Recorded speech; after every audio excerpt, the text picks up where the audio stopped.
Welcome to the Historical Romance Sampler Podcast. I'm your host, Katherine Grant, and each week I introduce you to another amazing historical romance author. My guest reads a little sample of their work, and then we move into a free-ranging interview. If you like these episodes, don't forget to subscribe to the Historical Romance Sampler wherever you listen to podcasts, and follow us on Instagram, TikTok, and YouTube. Now, let's get into this week's episode. We are back with another special episode of the Historical Romance Sampler. Today we're talking about book bans, and we're going to specifically talk about how they impact us commercially. And to join me in this conversation is the amazing author, TJ Alexander. Hello. TJ, hello. TJ is a Lambda Literary Award finalist and USA Today bestselling author who writes about queer love. Originally from Florida, they received their MA in writing and publishing from Emerson College in Boston, and now they live in New York City with their wife, cats, and various houseplants. Hi, And thank you for having me. I really appreciate you coming on. For listeners who are tuning in for the first time to this series, I'm part of Authors Against Book Bans. You're part of Authors Against Book Bans. I kind of put out a Mhm. call earlier in this year saying, does anyone want to come on my podcast and talk about book bans with me? And that has produced a whole series. So, episode 23, Olivia Waite came on and gave us a nice overview of the landscape of book bans in the US in 2025. In episode 36, Anne Knight came on and talked a little bit about how library funding is impacted and also shared her experiences growing up in a censored community. And now, TJ, you and I are here to kind of figure out, as not quite experts, what's going on with commercial censorship.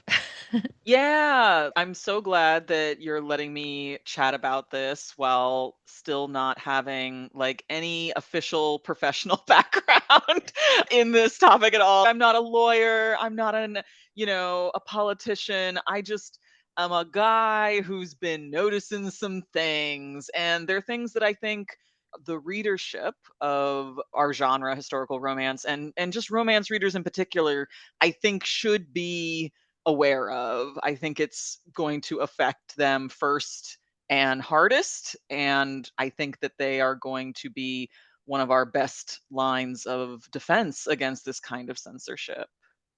Yeah. So, to kind of set the stage, what are we talking about?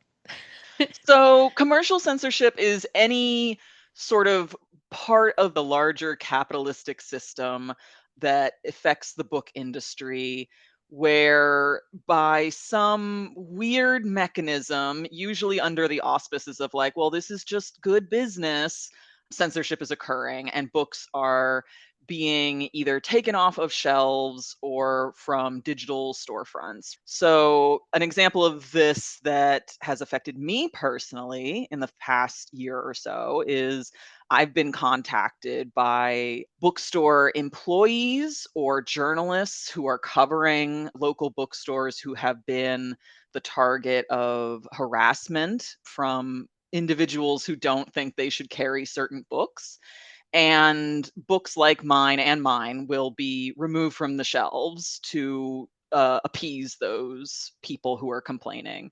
And there's not a whole lot I can do about that. It's not like I can go on social media and put this individual bookstore on blast because, this is a free country. Ostensibly, a small business owner or a bookstore manager can make decisions on what they carry and what they don't carry. And even if their decisions are based in transphobia or homophobia, there's not a whole lot I can do to, quote unquote, prove that.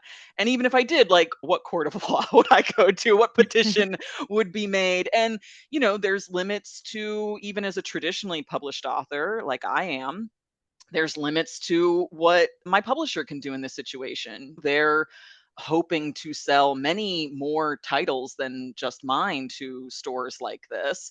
So they're not going to burn that bridge or ruin that business relationship by questioning their decision to pull titles like mine.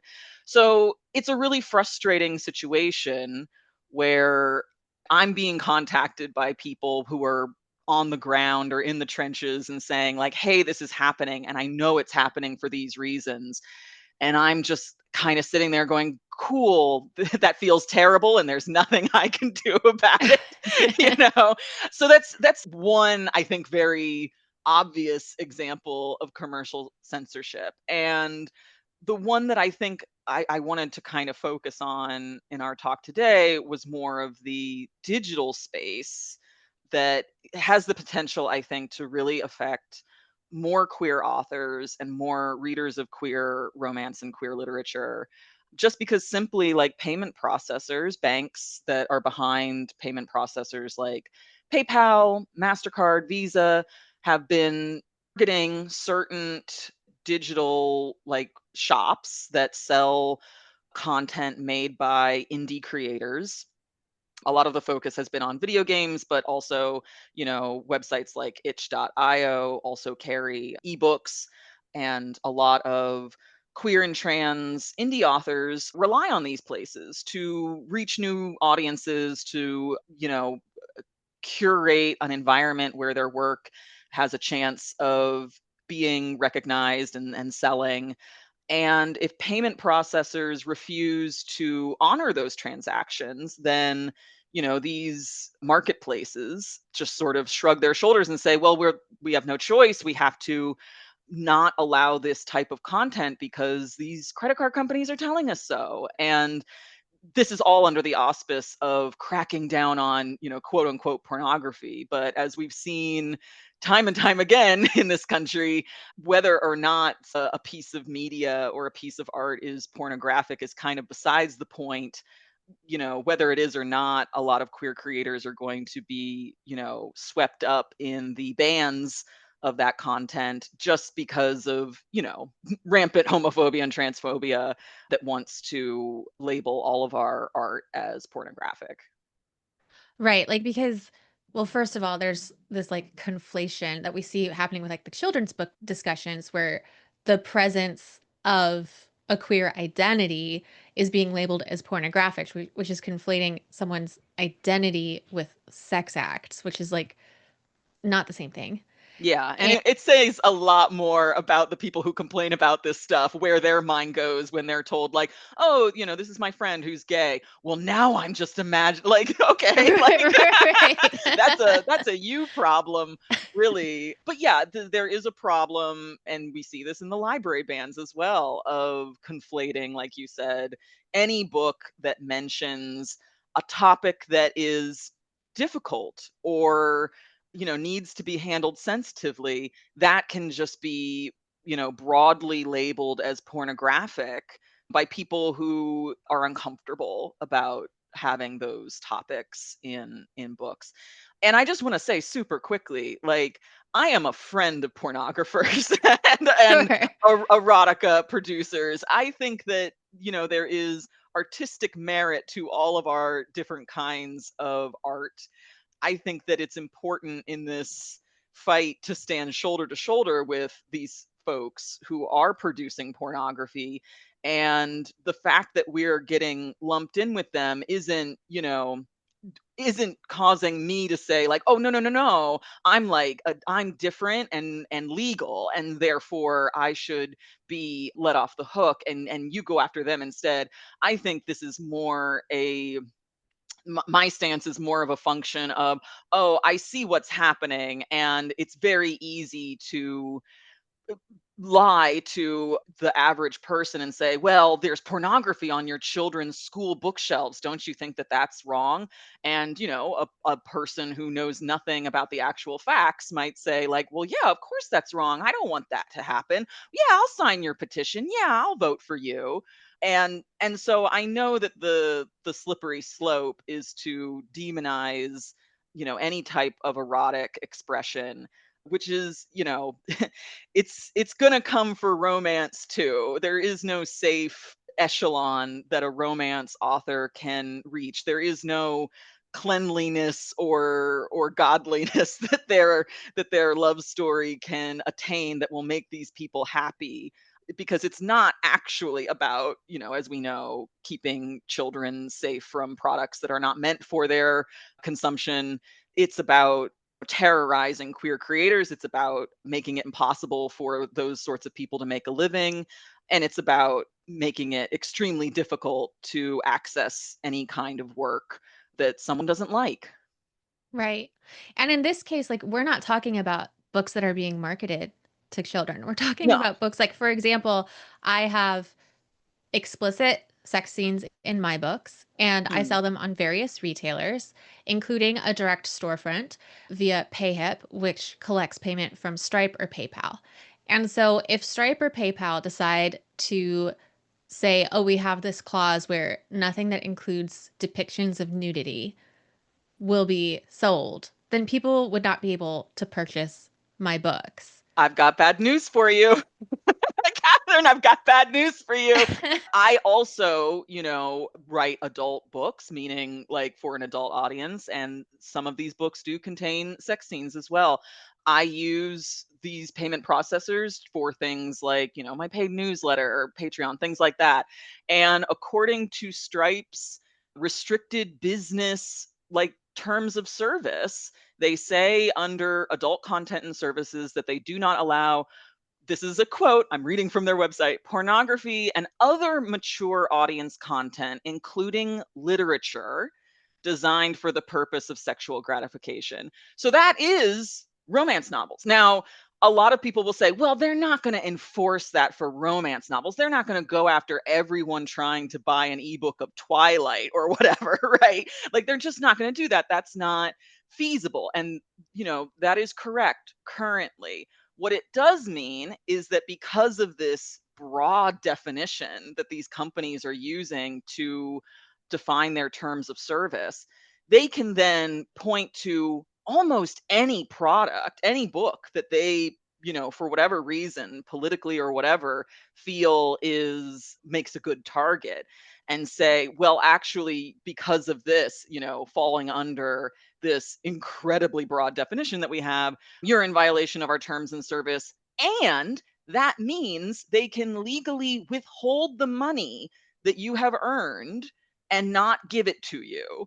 So they can steal all the money that you have gotten from your little independent business, your Patreon, your newsletter, your, indie bookstore, and they can retain all that money and say like, well, we can't give it to you because that's actually illegal according to our terms of service. So yeah, it's scary and frustrating when the sort of big shift at websites like itch.io happened over this summer. I had been using that website to look for and buy lots of new romance novels that featured trans characters. This is where the bulk of romance is happening for my community. We're not making a ton of inroads in traditional publishing, unfortunately, still. We're getting better at it, but it's still not where it could be.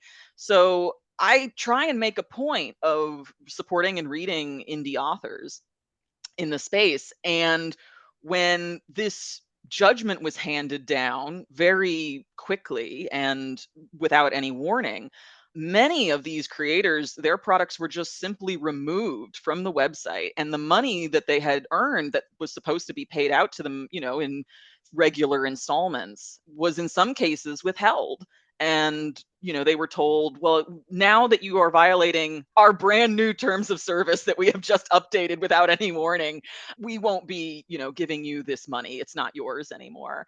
And it's very frustrating to see. I mean, as creatives, we get kicked around a lot financially in a lot of other ways, but this is just like salt in the wound for a lot of these folks. And it's scary to consider how insidious it is to have all these hidden traps that will only trigger if and when someone steps out of line, for example. Yes. And just to clarify for the listeners who might not have been following along this summer, and I'm not sure that I've found an article that has laid it out for me, but my understanding of what happened was there was a small group of consumers who were complaining to like MasterCard and Visa that like pornographic materials were being sold. And so MasterCard or Visa put the pressure on itch.io to clean up their act, so to speak, or to put in these new policies. Yeah, correct. And a lot of, again, because it affected the indie video game industry so, badly, a lot of video game journalists have been covering this very well. If anyone wants to go look at Polygon has a great rundown of it. Thegamer.com has a great, very simple sort of is the order of operations in which they happened. And yes, you're absolutely right. But it actually wasn't just a random group of consumers. It was a very small Australian political faction called Collective Shout, who say that they are an anti-pornography feminist group, but what they actually had been in the past is an anti-abortion group. They no longer needed to harangue American businesses about their anti-abortion stances because we lost the Roe v. Wade protections in the last few years. So they pivoted to this anti-pornography stance.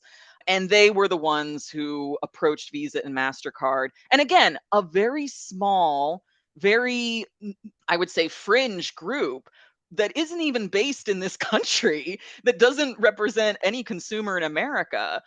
These are people that Visa and MasterCard could have, in my opinion, very easily ignored if they had wanted Yeah. to. They do not want to. They want to keep a tight rein on who is allowed to use their services and what products are able to enjoy the privilege of being processed by this credit card, which is wild. Like, my credit card should not be able to tell me what I'm allowed to buy and not buy. Right. I'm supposed to be the customer here. So it's really wild to me. And I hope that people, just pay a little bit of attention and get loud when stuff like this happens. I know a lot of romance readers think, well, it doesn't really affect me. I don't really read those kinds of books, or, all the books that I read are pretty tame. But like, these are the sorts of things that, like, if they wanted to, they could very easily all of a sudden flip a switch and say, like, actually, you're not allowed to buy or sell romance novels under this scheme. And then, stores will stop carrying them, unfortunately. Right. So we're seeing it in bookstores that are choosing not to stock books because there are like a small number of loud customers complaining.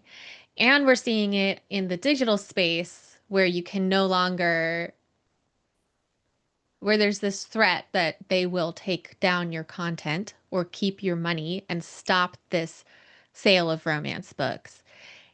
And so it's like you can't use your American dollar that's supposed to be free, Yeah. to buy whatever the heck you want as an adult from Yeah. another consenting adult. The one single promise of capitalism that we were all supposed to, like, cling to, yeah, there's a lot of faults with it, but at least you get to buy yourself a nice little treat once in a while. Well, not if, granddaddy MasterCard doesn't like the little treat you picked out for yourself, I guess, which is just bonkers to me. Absolutely bonkers.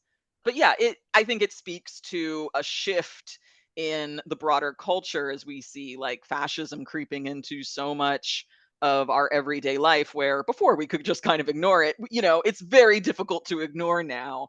And people who feel emboldened by that, I think, are, rubbing their little hands together and saying, now is the time for me to leap forward and say, like, well, it's porn and you're probably some sort of pervert who should be in jail if you disagree with me, because they know that there are very little people in a position of authority willing to stand against that kind of sentiment right now. Right. Most people in positions of power right now are, in fact, encouraging that kind of sentiment. So, yeah. Yep. Do you have any thoughts while those people are rubbing their hands together with glee? What can the rest of us who still want to be able to purchase whatever the heck we want to purchase and who want to create whatever the heck we want to create and have the freedom to sell them to each other? Do you have any ideas for how we can stand up against this? I mean, I think that it is important for romance readers, especially, to be looking into ways to support creators who are affected by this. These folks are still selling their material, or trying to. A lot of them are using things like PayHip to try and take a little bit more of the power on themselves, creating their own websites where they can sell their own books so that they can't, so that they hopefully will not wake up one day and be told like, "Oh, you're removed from my store." That's one thing that people can do if the, voting with your dollar appeals. Another thing is that I just have like a beautiful vision of just an army of aunts and grandmothers, getting angry and calling up Visa and MasterCard every day to say, "Now I just heard," and, giving them peace of their mind. Because right now, the people who I think are the loudest complaints about these issues are the people that it affects, queer people and trans people, people who are making adult content for adults. And unfortunately, we are very often brushed aside as like, "Well, you're just a very vocal minority. We're going to listen to the other vocal minority." Yeah, that 100 people in Australia. Yeah, we'll listen to the 100 people in Australia instead of the, 10,000 trans people who are really mad about this, because like you're just a bunch of perverts that we can ignore without any consequence, really. But I think it's when they realize that, oh, the people who do care about this stuff are, you know, the grandmas who are going to their grandkids' soccer game, and the ladies who are going to church every Sunday. If they are able to even just one time stand up and make a phone call or an email to say like, "Hey, I think what you're doing is trash, and I demand an answer, or else I'm going to cancel my credit card and just go cash from now on, baby." I am loving a cash lifestyle these days, honestly. I don't need anybody knowing what I'm doing these days Yes. if I can help it. And of course, that's inconvenient and not feasible for every part of my life. But I it's getting to the point where, what can you do but just like beg other people to get on board with you, is how I feel pretty much every day. Right. Well, I think, on average, I have at least 150 people listening to this podcast. That's more than 100 people calling Visa right now. So, everybody listening to this, if we all just make a call to Visa and MasterCard, a lot of us probably have both. We're customers. We have a right to call. And even if you're not a customer, you have a right to call and just say, "Hey, stop." And also stop into bookstores, Barnes and Noble, your local bookstore, wherever you get books, and ask for TJ's book and ask for other queer books or books that you think should be there. Because if there are people stopping in to complain about them, we need to stop in to say, "Hey, we're going to spend our money on this. Why don't you stock it?" Yeah, that would be great. Yeah. Yeah. And I think also it's important, in addition to purchasing from indie creators, it's important to follow wherever you're going to follow them, social media, newsletter, wherever they're available, because that's how I found out this was going on, was Authors Against Book Bans. People were talking about it. Like there's not a mainstream news source that is saying, "Guys, our books, they're Yeah. endangered." Yeah, which is wild, but that's part of the whole collapse. The whole collapse of our institutions. The media arm of it was an early one to go, I think, unfortunately. So, I mean, along those lines, yes, please follow authors that you like on social media. But please, please, please subscribe to their newsletters or check out their websites regularly, because unfortunately there are dangers that like we will not be on those social media platforms going forward. For There are a many lot of reasons. reasons. Yeah, for a lot of reasons. I just don't want to be on Instagram. I'll be honest. Like the minute that I can get out of there without feeling too bad about it, I will. But yeah, if this censorship continues, then it's going to mean that more and more of our voices are going to be erased from those spaces. So please try as best you can to follow these authors and these artists that you like, wherever they are controlling as much as they can the flow of communication. And again, it's not perfect. You never know what might happen with a newsletter server or whatever, but at least it's a little safer than trusting, the Meta Corporation. Right.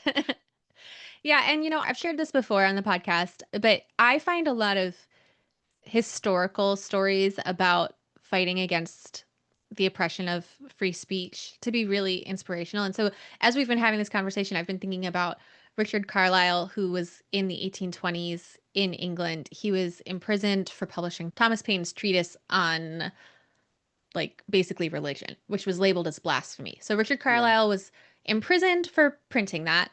His wife kept the printing presses going even though they like smashed up the shop. She reopened it. She kept printing the thing. She got arrested. Their sister reopened it, kept printing it. She got arrested. They just kept going, and the system could not keep arresting them and imprisoning them and smashing up the presses. So eventually, like the whole approach that the British government had to oppressing free speech changed, and it got a lot freer because people just refused to take that.